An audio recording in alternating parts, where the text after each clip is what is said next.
Ooh, yes, indeed. Tonight on the show, we preview UFC Vancouver. Let's go! I agree. Let's go. I'm ready. I'm ready to go. Feels like it's been forever since we've done this. The whole crew is here. How long has this been? What's up? What is going on? What's up, boys? You know, every Thursday night, 8 p.m., this is what we do. Last Thursday, we didn't do it for various reasons. I feel like the Thursday before, we didn't do it either. And I was missing the show, the third show prior. It's been a while since we've been here. Yeah. No, we were there. No, yeah, you missed the show. Like, it's been a while since we've all been here together. AJ's been on the campaign trail. Welcome back. Been crazy, man. Fred's been hitting that dusty trail. Vote for Pedro. Dusty. I don't know what that Dusty. means. I got nothing. I don't know. Dusty trail, dusty roads. I don't know. He's having a good time. Vote for AJ. If you're an NDG, vote for AJ. You know? You got to vote for big AJ DeLesio. He's running. Vote for the future of Montreal. That's what I endorse. The Ringside Report Network officially endorses AJ. And what's the leader? Who's the guy?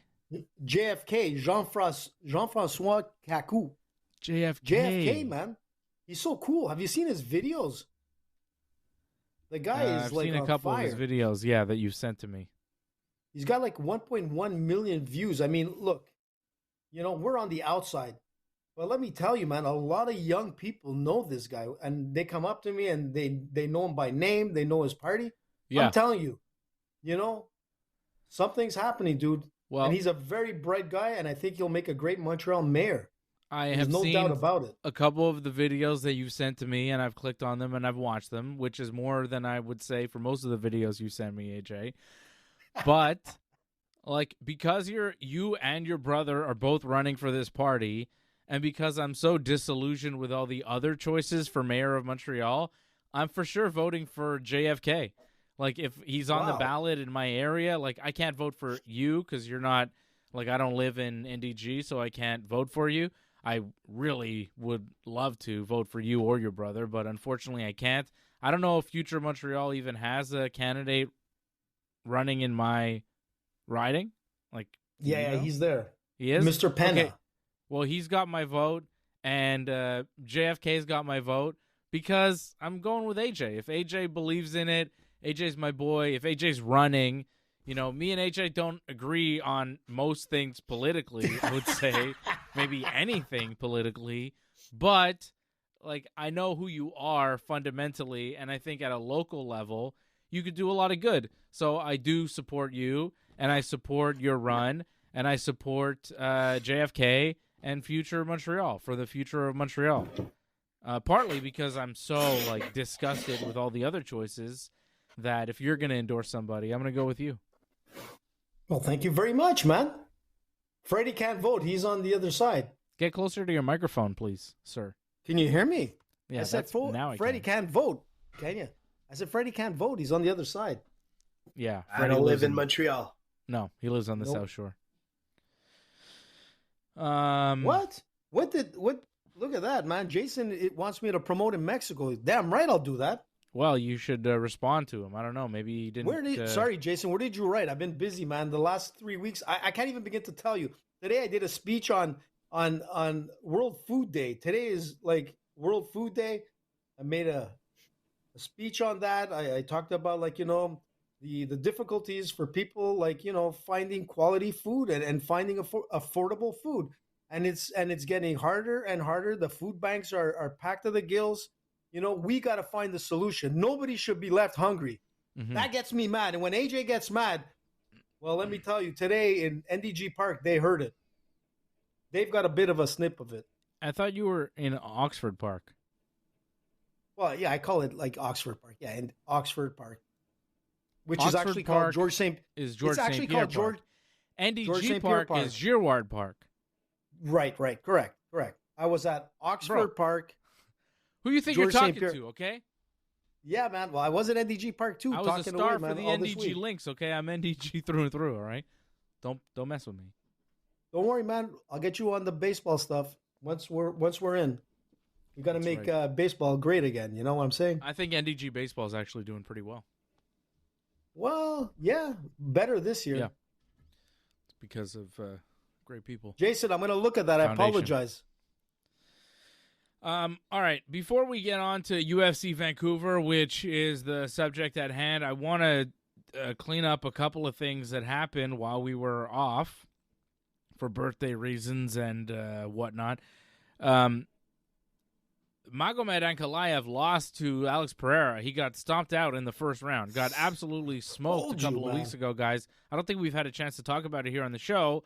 I know it's a little bit of old news, but I just wanted to take a moment and acknowledge the impressive victory of Alex Pereira, who came in looking so mean, so vicious, in such top shape, and just completely obliterated Magomed Ankalaev. It was very impressive. It was shocking. I thought that the fight would be Magomed's fight, and I definitely thought that if Pereira won, I didn't see it going down like that because the first fight was so close. But Pereira said he was at 40%, and maybe he was the first time around. I told you that.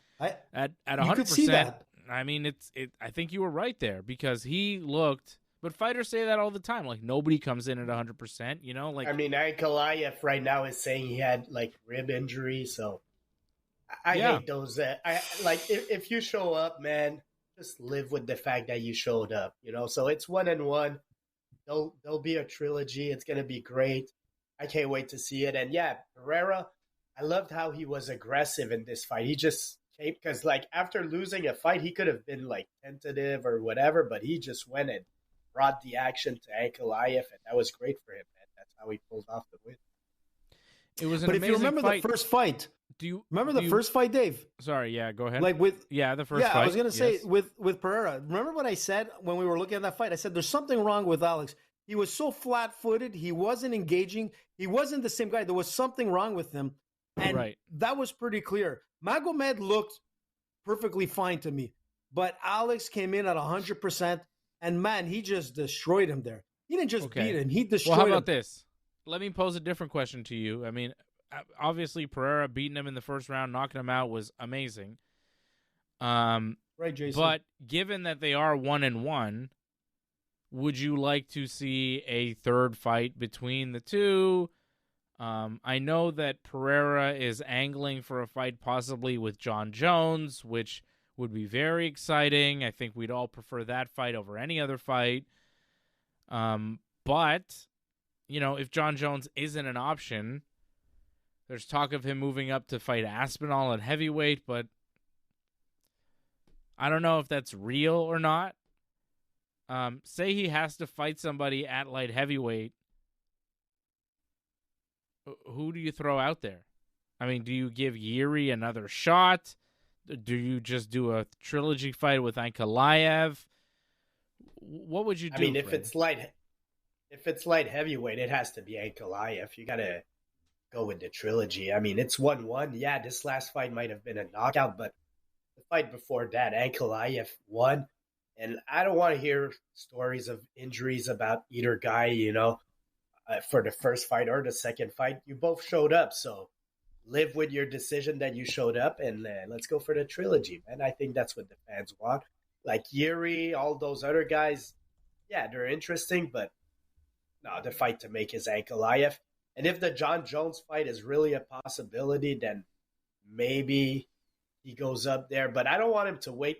Because they're talking about like that White House card. That's like all the way in June, July next year. Like that's too far to wait. Like if you're going to have the trilogy, have it maybe, I don't know, in February or something. Mm-hmm. And maybe after that, Pereira's still available for the White House fight.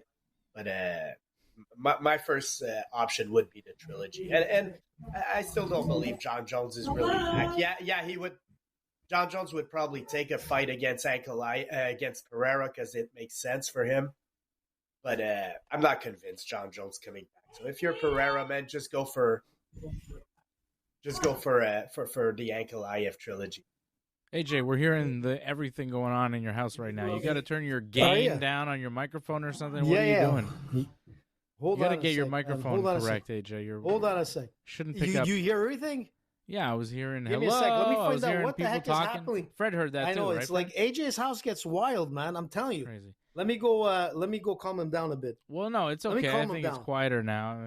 No. You don't understand my household. It's just But gonna you're get gonna wilder. you're gonna calm them down. We're gonna hear the whole thing. So I'm gonna. No. You go. Watch. I'll be right back. So AJ, I'll be right back. Incredible. Can I tell you who I think is gonna fight Alex Pereira next? Like, I don't think it's gonna be John Jones. I don't think it's gonna be Tom Aspinall. And I don't know if the UFC is going to give Magomed Ankalaev another shot right away here after getting knocked out. I think they're going to give Pereira Carlos Ulberg. Yeah, That seems like the least interesting option. Yeah. I think that's kind of going to be where they go, though. Because or maybe Yuri Prohaska. They might do that again. But, like, how many times was it once that they fought? More than once? I'm not sure how many times they fought, but right now Ankalaev having a win over Pereira and Pereira avenging it. Yeah. I mean, that's the logical choice. I just feel like the UFC wasn't that interested in making the rematch. From what Dana was saying, from what Pereira's camp was saying, they were not interested in doing the third fight with Ankalaev. And I'm looking now, Pereira has knocked out Yuri Prohaska twice. So I don't think it's going to be Prohaska. I don't think it's going to be Ankalaev. I think it's going to be Carlos Ulberg, which isn't exciting. What? No. I'm telling you, man. You look at the UFC rankings, you got Prohaska. You got It's like a Prohaska. family Pay no affair. attention to the tiny hand. You got Prohaska. Only on this show, Ringside, man. You never know what's going to happen next. We're just waiting for something to happen to Freddie's side. Okay, My kids are in bed. Yeah, that's nice, eh? I'll tell you. Sounds good. Here. There you go. All right. There you go. Nothing like on live. Yeah, on the but live I'm telling stream. you got Prohaska, you got Ankalaev, and then after that, you got Ulberg, ranked 3 in the UFC's rankings, and they're not going to get the Jones fight together. They're going to do Ulberg.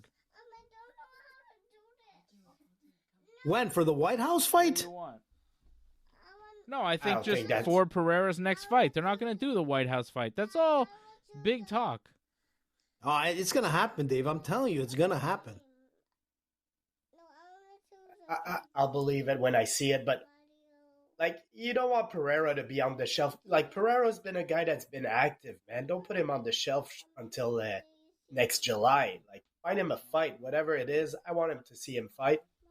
If it's Ulberg, okay, but I would much rather see Ankalaev. I think this has been a great rivalry. I think both of these guys also, they have a little like animosity. There's a little, beef or whatever between the two. Like I'm sure they don't really like each other because both guys have been a little bit of arrogant in their wins. Yep. And let's keep on the show with those guys, man. That would be my choice.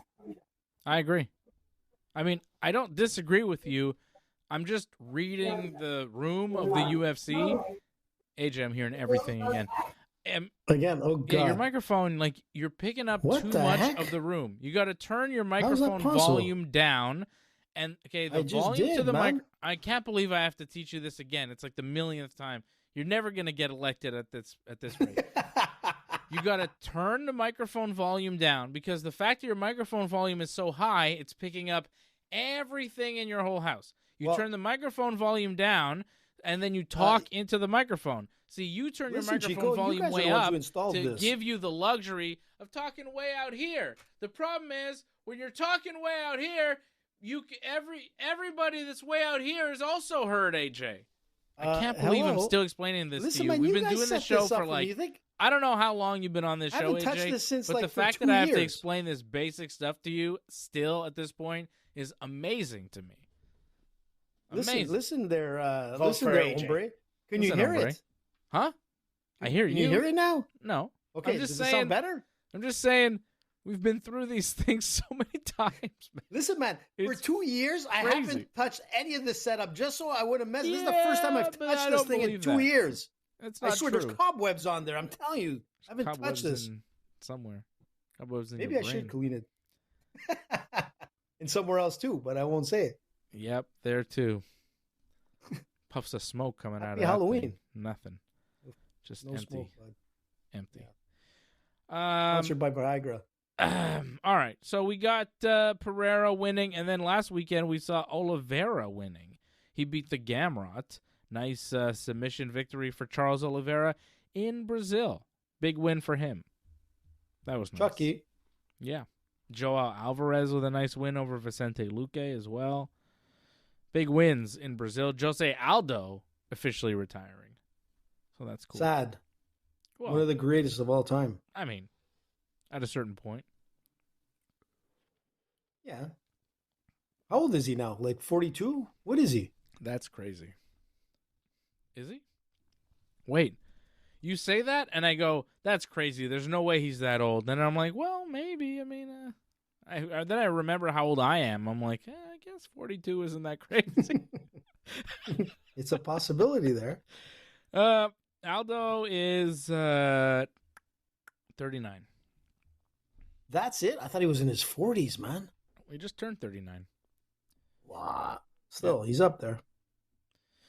Well, for a fighter, he is.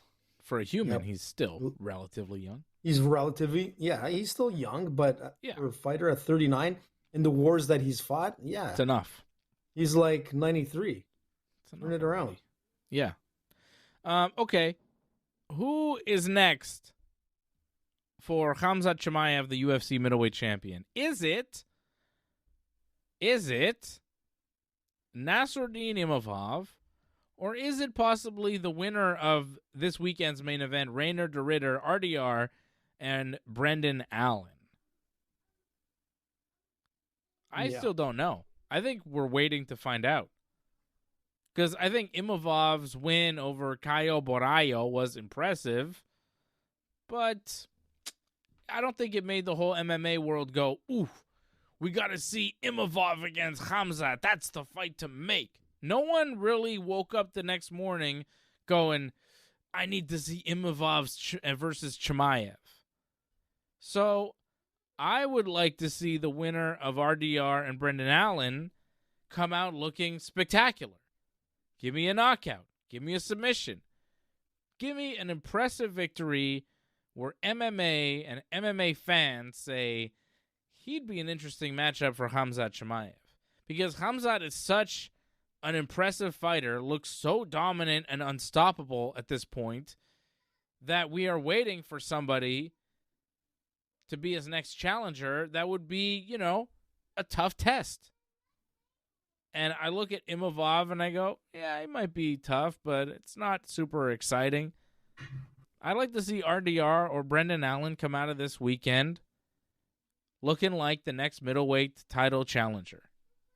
So I mean, Brendan Allen's ranked number 9, so he would have to be very impressive to jump over everybody, I think.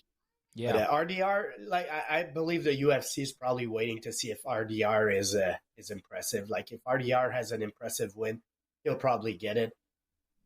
If he wins and he's not impressive, then it comes the choice of Imavov or him. Yeah. And at that point, man, to me, I don't really care. Either one of them. I just want to see Khamzat being active. I believe Khamzat will be a huge favorite against either guy.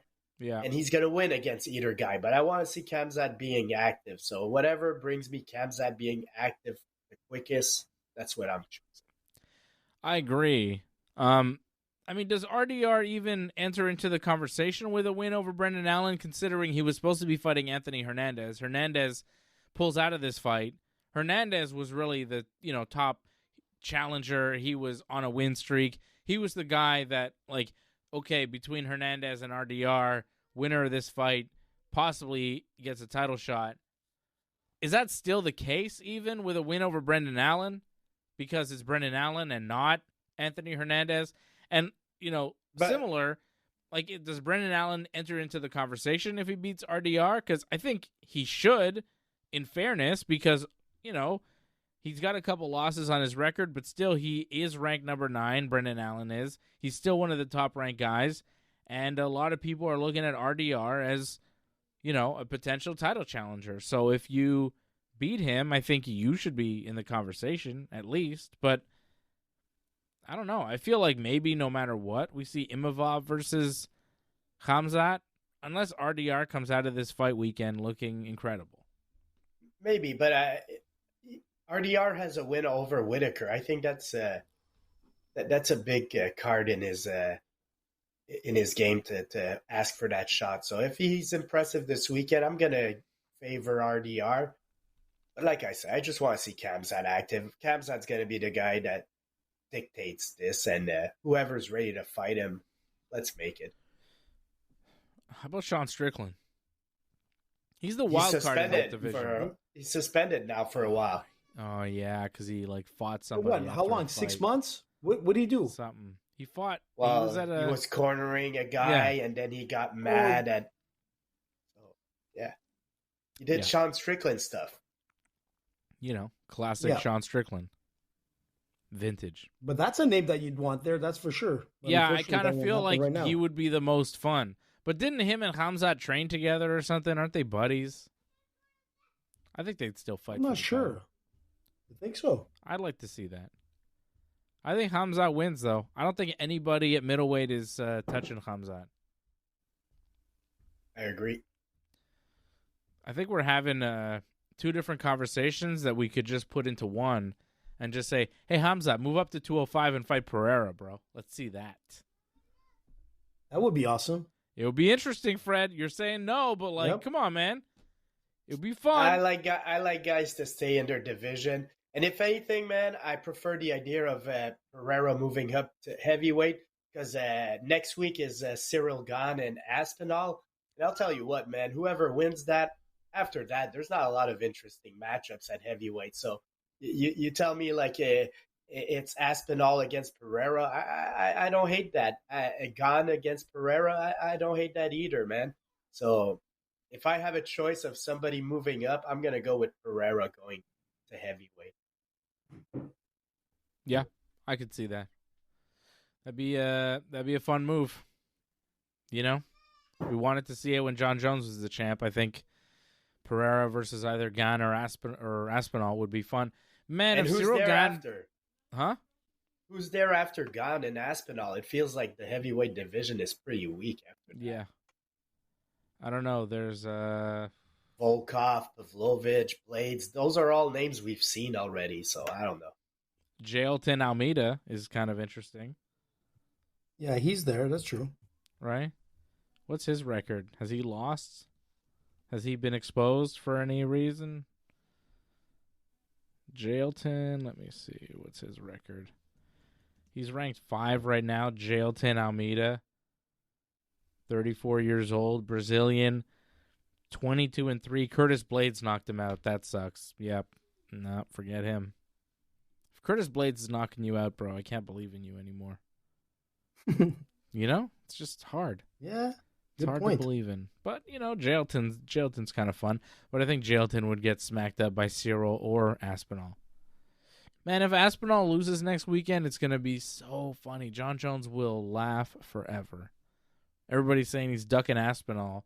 If Cyril Gane, the man that John Jones stopped in 90 seconds? John Jones destroyed Cyril Gane. If Gane turns around and beats Aspinall next weekend, oh my God, that'll be funny. I think it might happen too. It's not an easy fight. Look, you know I'm a big Cyril fan and I know you're picking Aspinall, fan, but it's hard not to pick Aspinall. He's looking great. It's hard not to take Aspinall. However, listen, Cyril is very possible. capable. He's capable of winning the fight. You know what I mean? Absolutely. Yeah, Aspinall probably the favorite to win. Probably the safer pick, but Cyril could easily win that fight, especially at heavyweight. Cyril moves very well. He lands the right shot. It's over. Cyril's, I think the second best heavyweight in the UFC. Well, we haven't seen him in a while. What's Cyril's last fight? It feels like it's been a long time. Yeah. Cyril's last fight was back in December 2024 when he got a split decision win over Alexander Volkov.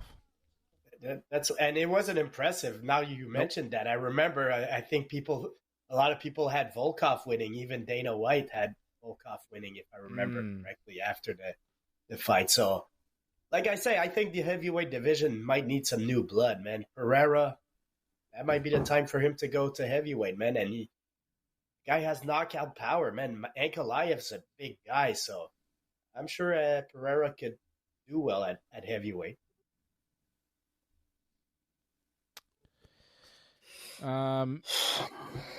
Why? What's going on? The UFC Women's Strawweight Championship is vacant? You just got that? I'm confused. Oh, Zhang Wei Li vacated the title? Why? That's big news. She vacated the title, Zhang Wei Li, back in August. I guess we missed that story. Because next week, the co-main event of next week is Mackenzie Dern versus Verna Jandiroba for the vacant strawweight title. I'm like, why is this title vacant? Because Zhang Wei Li is moving up from 115 to 125 to challenge, I guess, Valentina. Yep. All right. That makes sense. I don't know when that fight's taking place. When is Zhang in November. Wei Li? November? November 15th, UFC 322. Yo, that's a good fight. So next week's UFC 321 in Abu Dhabi, co-main event Verna Jandiroba versus Mackenzie Dern for the vacant strawweight belt. AJ, Mackenzie Dern could become a champion in the UFC. Man, can you believe it? It could happen. Crazy. At least she's still there, man. It's incredible. Yeah. So UFC Vancouver this weekend, RDR versus Brendan Allen. We talked about, the implications to this fight. Big win for RDR. He may wind up with a title shot against Khamzat, and then he's got an opportunity to shock the world. I think anybody beating Khamzat in Khamzat's next fight would be a shock. Yeah. RDR minus 225 the favorite. Brendan Allen plus 170 the dog. Sounds about right. I'm going to go with Reinier de Ridder out of, where's this guy from? Norway? The Netherlands. Yeah, Netherlands. Dutch. He's a Dutch boy. He's a Dutchman. Kevin Holland, Mike Malott, co-main event. I like Mike, this man. one. I like Mike Malott a lot. He's a Canadian guy, 12-2-1 as a professional. He's won 2 in a row, taking on the very tough, though, Kevin Holland in the co-main event. Kevin Holland coming off a decision loss to Daniel Rodriguez. It's an interesting fight. I like Chito Vera, Marlon Vera versus Eamon Zahabi. That is a very cool fight. Eamon Zahabi out of Montreal, the TriStar Gym, of course, with his brother Faraz. Eamon coming off that unbelievable win over Jose Aldo in Toronto. Eamon has racked up a 6-fight win streak now in the UFC, including that win back at UFC 315 in May. He's right back at it in a big-time fight against a former title challenger in Marlon Chito Vera. Vera coming off 2 straight losses to Sean O'Malley and Davison Figueiredo. But those guys, we're talking about the upper echelon of this division. Eamon Zahabi on a 6-fight win streak at 37 years old with a win here over the 32-year-old Marlon Vera would find himself in like the top 5. He would find himself with some very big fights on his plate. Maybe a Sean O'Malley, maybe a, I don't know. I'm not going to say Merab, but, Corey Sandhagen maybe. You know what I mean? Like big fights. This is a big fight. Yep. It's a very big fight. Eamon's getting some big-time fights. Jose Aldo and now Chito Vera. I'm happy to see Eamon go on this run. I'm pulling for him. I think he's going to win this fight against Chito Vera, and then who knows, man? Sky's Well, that fight with Aldo was insane. I mean, if you remember that fight, it was nothing but like back and forth. At one point, it looked like Zahabi was going down, and then Aldo like survived, but Zahabi ended up getting that gas, that second gas, and man, he just laid it out. It was a crazy fight, and it just goes to show you, like he's older than some of those fighters, but damn, does he look good. Yeah. And he's resilient. That's the difference. He's able to pull it off when you just think that he was going down. I mean, he beat Aldo. You know, it's insane. Yeah. Amin has always been just an excellent mixed martial artist. Like, technically, he's always been very, very good. He had one fight in the UFC that he won, and then he got knocked out with a vicious spinning elbow. That was just... It was horrible. Terrible. It was like one of the nastiest knockouts I've ever seen. And he took a good time away from the sport. He took like just under 2 years away from the sport, came back, suffered a decision loss, you know, after a long time off, lost a fight. But after that, took like another couple, almost 2 years off, came back, and in 2021, and since then, has racked up 6 wins in a row.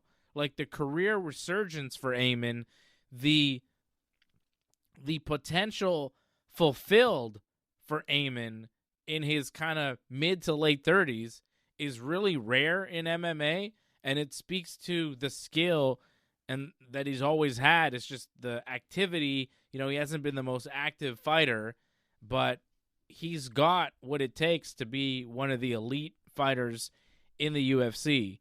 So this is a big one, and this is back Vera. at one. This is back at 135 though. Amin's last fight against Aldo was at 145. This one back at 135, and I think it's got it's a very big one. It could propel him up way up the rankings in the division. Go ahead, Fred.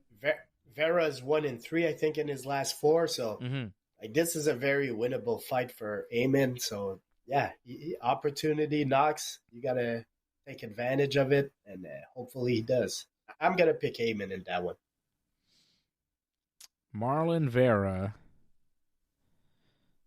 Wow. He's not ranked in the top 15. But I think he's 1-3 in his last 4, so like he's been on a bad streak. So Amin Zahabi right now not ranked either. He is a favorite. Sorry?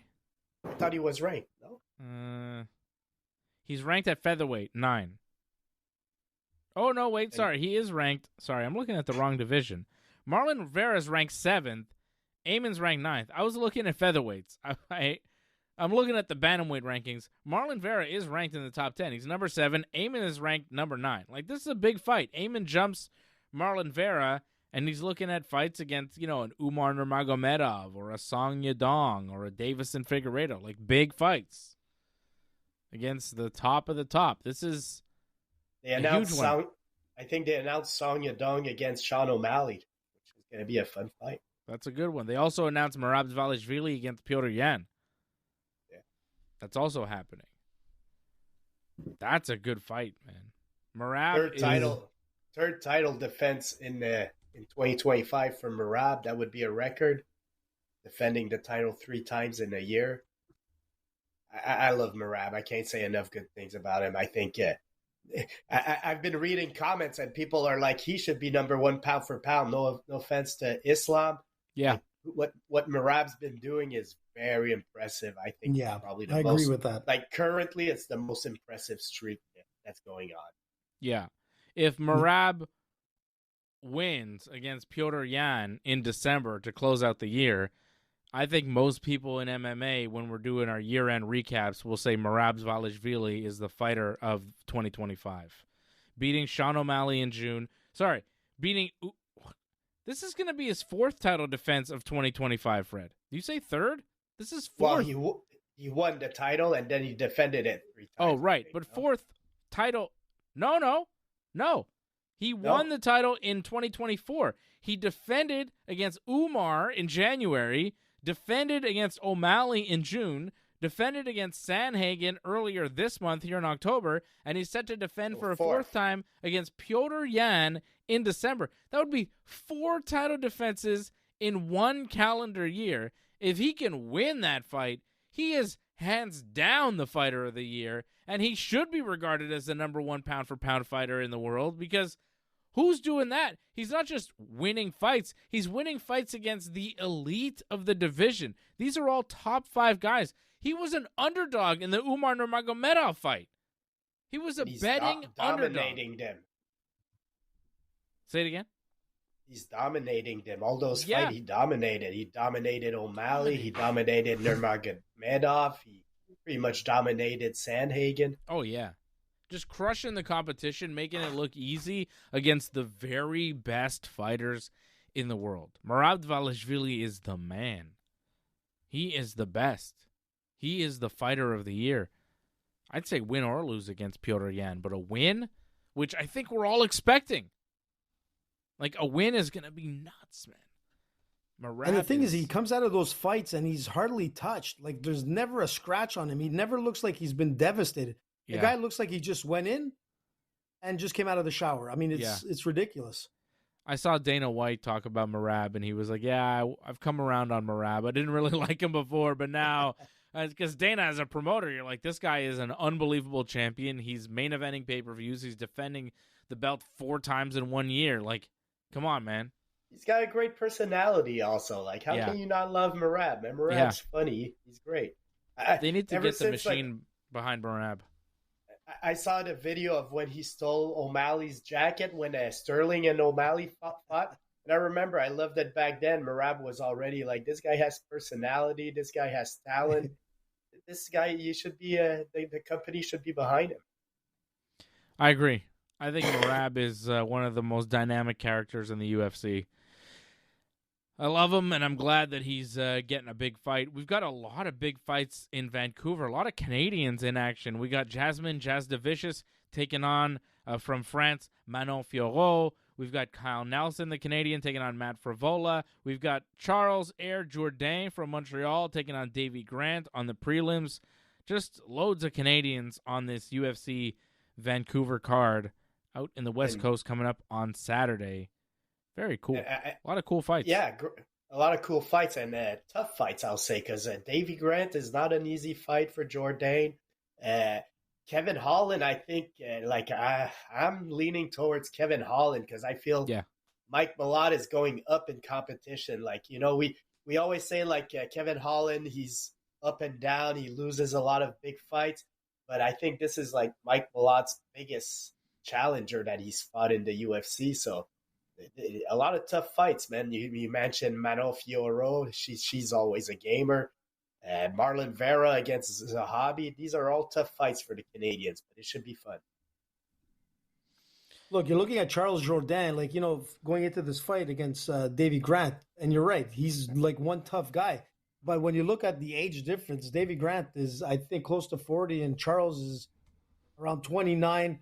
You know, he did really well when he beat Victor Henry with that guillotine, which was beautiful, man. Beautiful setup, beautiful way to win. I think Charles Jourdain's going to be there. And with the mallet, the difference with the mallet is that he's always out and he's a grinder, man. He goes and fights. And the thing with Kevin Holland is, and, you know, I love Kevin, but it depends which Kevin's coming into the octagon. So if he doesn't stay as consistent in that fight and he hams around, Mallet might take that win. I've always been impressed with Mike Mallet.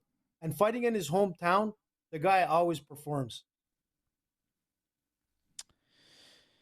I want to know what your parlay is. Let me give you mine real quick, and then let's see what AJ says. I'm gonna stay away from Canada. I don't want to bet with my heart. I'm not trying to bet with my heart, AJ. I'm trying to bet with my brains, and I'm gonna go with RDR. Minus 225 in the main event over Brendan Allen. I'm going to go with Kevin Holland in the co-main over Mike Malott. And I'm going to go with Azamat Bekoev early on in the night over Yusri Belgaroui. And that'll be 20 to get you about 72. 3-fight parlay plus 260. Azamat, Holland, and RDR is going to be my UFC Vancouver parlay. I have one Canadian on my parlay. What is it? What do you got? I got RDR and Heyman Zahabi. I think Heyman's gonna beat Marlon Vera. Vera, he's not on the best streak. He's a fun fighter, but I think this is a winnable fight for Heyman. And Heyman always comes in prepared. I expect him to have a very good game plan. And I'm gonna go with Heyman and RDR. There it is, the Team Fred parlay. RDR, Reinier de Ridder, minus 225. Heyman Zahabi, minus 140. 20 gets you 49.52 with the Team Fred parlay this weekend. AJ, what is the extravagant parlay that you have and for hard, me? man. I'm back. You're going with every Canadian. Every Canadian. Almost every Canadian, man. And I'm going to tell you why. Like I said, man, I really think that Charles Jourdain's training camp was on fire. The guy looks solid. His brothers in the UFC, these are the Canadian, man, Diaz brothers, and they're going to make a statement. I think one is feeding off the other. I think he really wants this win. They have a lot that they can do in the UFC, and I think Charles is coming in focused, and I think he's gonna have a pretty good fight against Davy Grant. Again, like I said, you got a 10-year gap between the two. I think Charles will be able to handle it. And to be honest, Charles he loves fighting in his hometown. Well, in Canada anyways. But yeah, so I'm going with Charles Jourdain to start the fight. Usually I don't go with prelims, Dave, as you know that. But I'm going with this one just because I saw his training camp. Then I'm going to go from bottom top, and I'm going to go with Manon Fiorot. Manon Fiorot, I said it for the longest time. That's the beast, and she will be there at the top. Manon Fiorot over Jasmine. Then I'm going to go with Zahabi. That's another thing with Zahabi. He's just on fire, this guy. And you know what? If he picks away at Marlon Vera and he just keeps chipping away, it's not going to go the distance. I think Zahabi's going to be able to pretty much pick apart Vera. And don't forget, his striking defense is around 69% for Zahabi. So there won't be too many shots laid on him by Cheeto. Then I'm going to go with Mike Mallet. I think Mike Mallet, 12-2, there's a reason for that. Very underrated Canadian fighter. But when he fights, everybody remembers his name. And like I said, Kevin, I like Kevin, but he's hot and cold.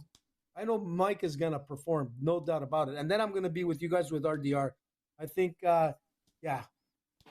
that's the name. Brendan Allen's a beast. So what was that parlay again, real quick? You have Zahabi, RDR, Fiorot, RDR, and Mallet.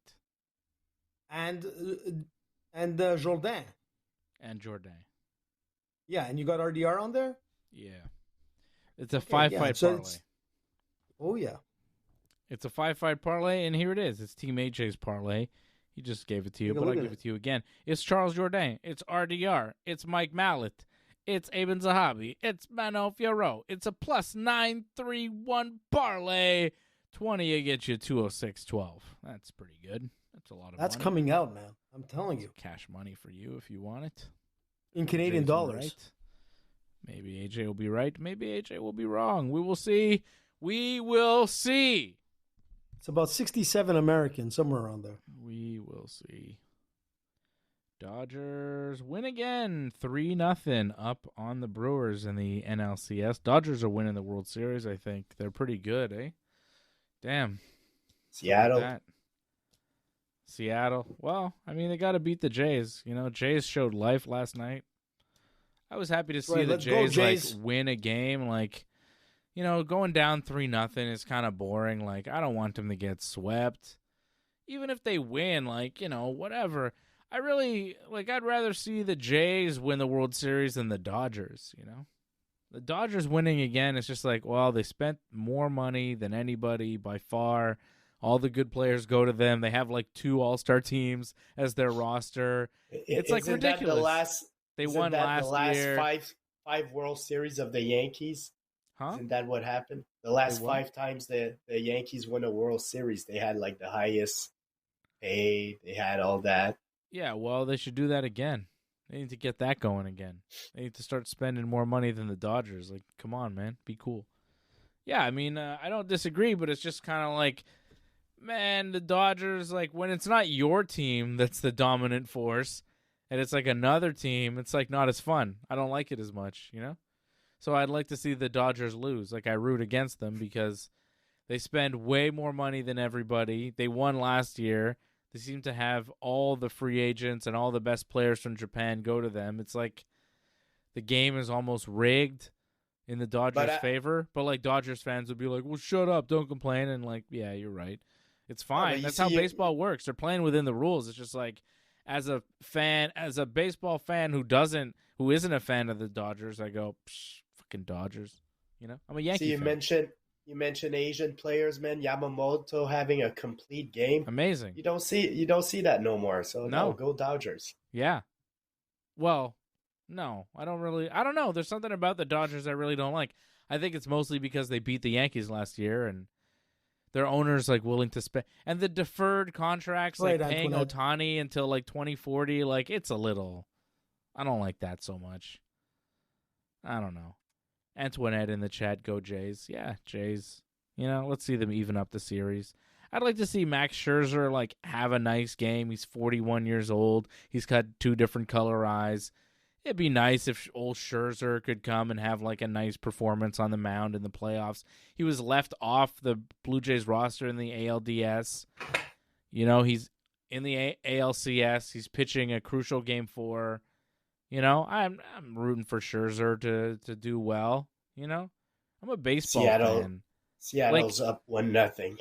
Yeah, I saw that. Seattle's up 1-0 in the first too. So, or second maybe, but second. You know, a lot of like baseball fans will root against teams. I only root against teams when they're playing my team. You know, like I root for the Yankees. So if you're playing against the Yankees, I want you to lose because you're playing against my team. But once I'm done, like I know some Yankees fans are like rooting against the Blue Jays. Like, I don't care about the Blue Jays, man. I don't care about the Blue Jays. I care about the Blue Jays as much as I care about, you know, the Mariners. I guess the Mariners would be more fun if they went to the World Series because they never won one. So it's like more interesting for me, you know? But, yeah, I don't root against other teams. I just want it to be interesting, you know? But Blue Jays fans seem to really hate the Yankees. They're like, I don't know. They really hated the Yankees. It's like, all right, take it easy, guys. Take it easy. Everybody's so upset, you know? It's just baseball. I'm like, chill. Listen, that was like the opposite for me with Italy playing last week, you know?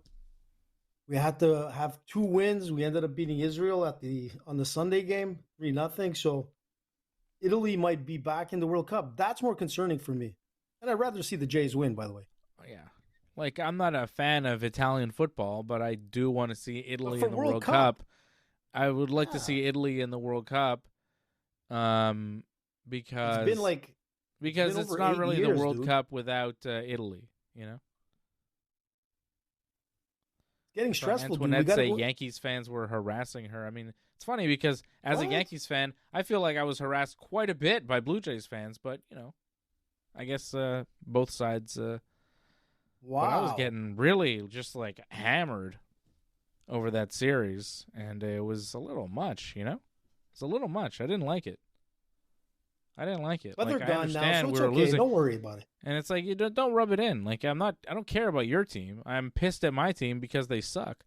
Like, I watched Brian Cashman's press conference today, and I was like, could you know, get me some good players? Why are you still believing in Anthony Volpe? Like, I don't concern myself with the other teams. I don't care about the other teams. They're irrelevant to me. I care about the Yankees. I want them to be better. You know? When other teams beat the Yankees, I don't think, oh, they were the better team. I think the Yankees were the worst team. You know? That's how I feel. I feel like the Yankees suck when they lose. And they need to get it together and be better. Spend all the money, spend more than the Dodgers and the Mets combined, and give me some goddamn World Series. Bring back George. He died. Hard to bring him back. Costanza, dude. Costanza. I agree. 100%. 100%. All right, that's it. I'll be back tomorrow night with that guy there. What's his name? Johnny North. Big John. Yeah, we'll talk about wrestling. Superstar John. I think we're going to preview AEW's Wrestle Dream that's taking place Freddie, this Saturday. Fred's jacked as hell. Freaking steroids, man. Look at this guy. I know. TRT. He's on the gas. Everybody knows. Fred's juicing, man. Yeah, Fred's juicing. Hey, are we going to the next quintet? When is that happening, by the way, before we get off air? I think it's a full day thing. I'm probably going to rent it. And last time I rented it, and it was great. The streaming was perfect and all. And it wasn't that expensive, if I remember. It was like $20. It's perfect, man.